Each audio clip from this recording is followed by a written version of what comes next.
Hello everyone, welcome back to my channel. आज हम हिंदी का लेसन नंबर 15 पुस्तक की कहानी पढ़ेंगे। इस कहानी का जो मुख्य उद्देश्य है, इसमें बताना है कि प्राचीन काल में शिक्षा का की क्या व्यवस्था थी, उसके बारे में बताना है। और दादी नानियों की जो कहानियां थी उनके महत्व के बारे में बताना है कि बिना पढ़ाई लिखाई के भी वो इतनी सुंदर अच्छी अच्छी कहानियां सीख कैसे उनको मिलती थी, तो उसके बारे में हम इसमें पढ़ेंगे।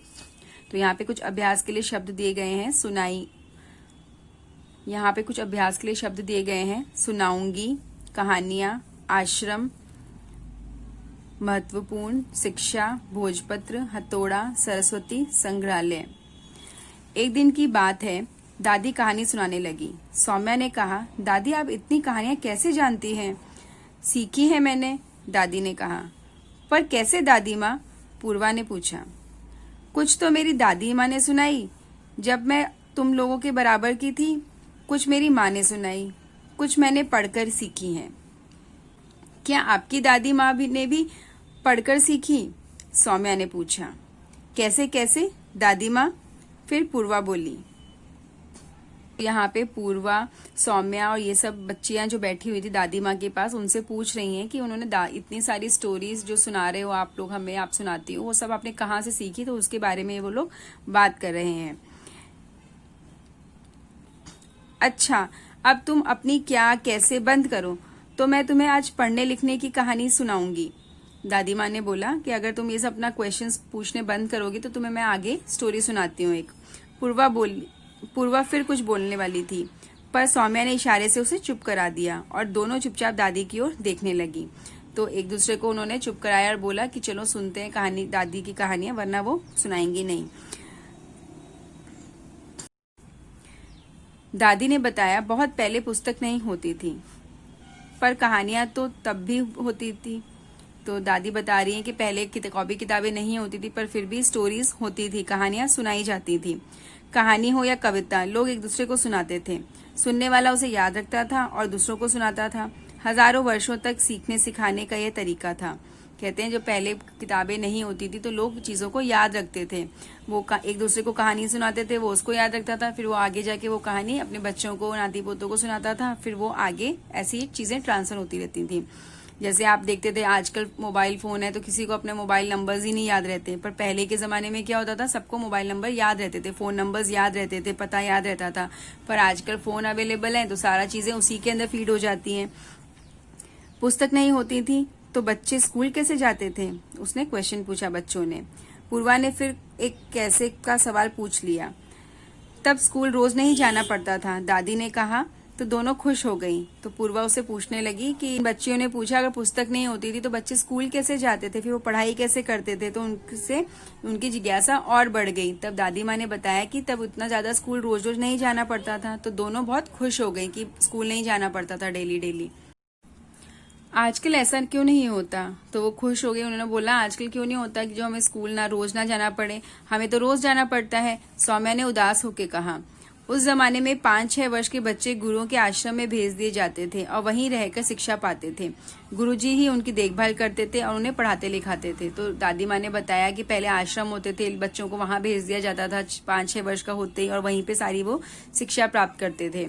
कैसे? आप तो कह रही थी पुस्तकें होती ही नहीं थी, फिर कैसे पढ़ते लिखते थे? पूर्वा फिर बोल उठी।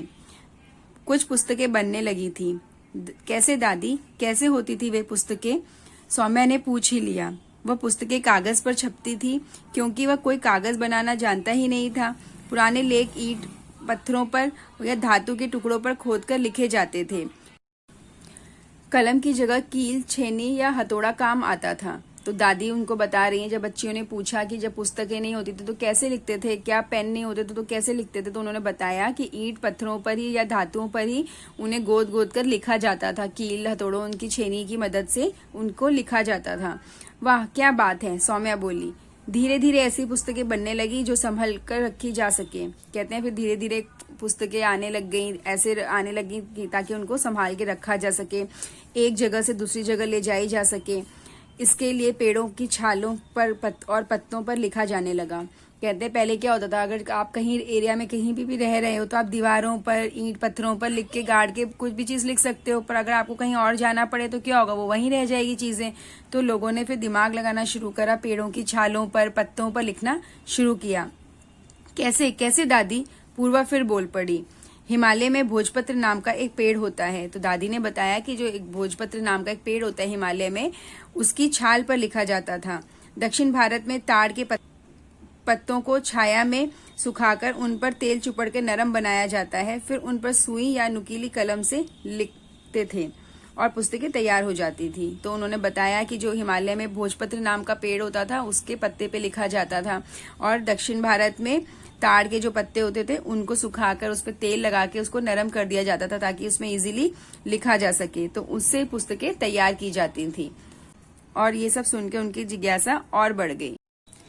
दादी, क्या हम ऐसी पुस्तकें खरीद सकते हैं? सौम्या ने पूछा। नहीं, ये पुस्तकें बड़ी दुर्लभ होती हैं। हाँ, तुम उन्हें देख सकती हो।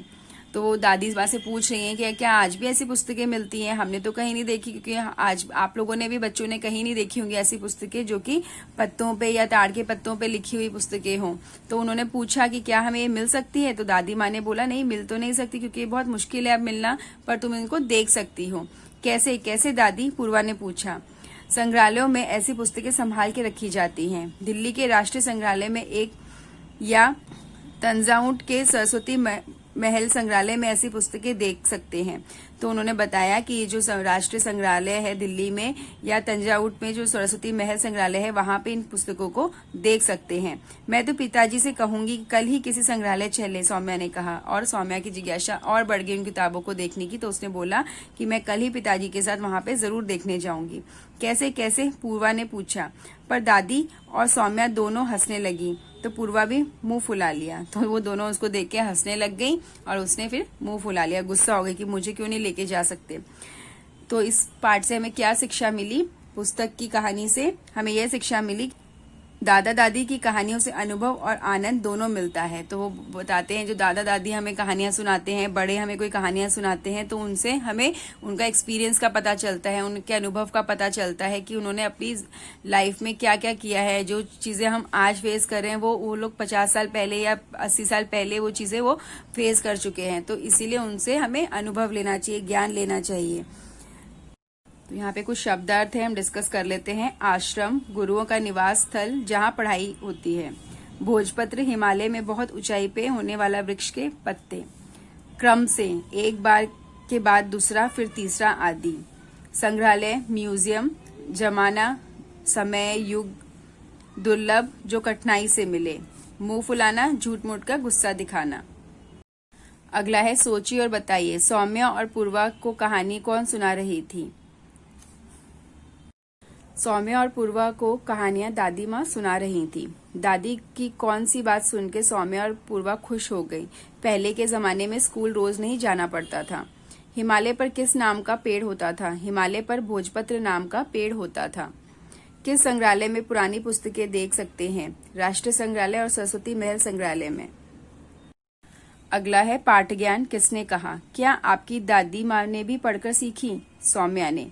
तब स्कूल रोज नहीं जाना पड़ता था? पूर्वा ने। आजकल ऐसा क्यों नहीं होता? हमें तो रोज जाना पड़ता है। सौम्या ने। क्या हम ऐसी पुस्तकें खरीद सकते हैं? सौम्या ने। दिए गए शब्दों की मदद से खाली स्थान भरिए। सौम्या ने इशारे से चुप करा दिया। हजारों वर्ष तक सीखने और सिखाने का यही तरीका था। कलम की जगह कील, छेनी या तोड़े काम आता था। हिमालय में एक भोजपत्र नाम का एक पेड़ होता है। संग्रहालयों में ऐसी पुस्तकें संभाल के रखी जाती हैं। अगला है प्रश्नों के उत्तर दीजिए। दादी ने कहानियां कैसे सीखी? दादी ने कहानियां अपनी दादी, अपनी माँ से सुनकर और पढ़कर सीखी। जब पुस्तकें नहीं होती थी तो लोग कहानी कैसे सुनाते थे? लोग एक दूसरे को कहानी सुनाते थे। सुनने वाला उसे याद रखता था और दूसरों को सुनाता था। बहुत पुराने जमाने में रोज स्कूल नहीं जाना पड़ता था। ऐसा क्यों? बहुत पुराने जमाने में रोज स्कूल नहीं जाना पड़ता था क्योंकि पहले स्कूल नहीं होते थे। ताड़ के पत्तों से पुस्तक कैसे बनती थी?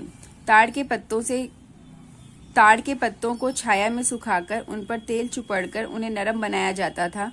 फिर उन पर सुई या नुकीली कलम से लिखते थे और पुस्तक तैयार हो जाती थी। तो ये हो गए हमारे क्वेश्चन आंसर्स। नेक्स्ट है हम भाषा ज्ञान कर लेते हैं। बाईं ओर के कथन उचित शब्द छांटकर लिखिए। यहाँ पे कुछ वर्ड्स दिए गए हैं, इनके अकॉर्डिंग आपको यहाँ पे लिखना है। जिसे पाना कठिन हो, दुर्लभ। जहाँ जाना कठिन हो, दुर्गम। जिसे पाना सरल हो, सुलभ।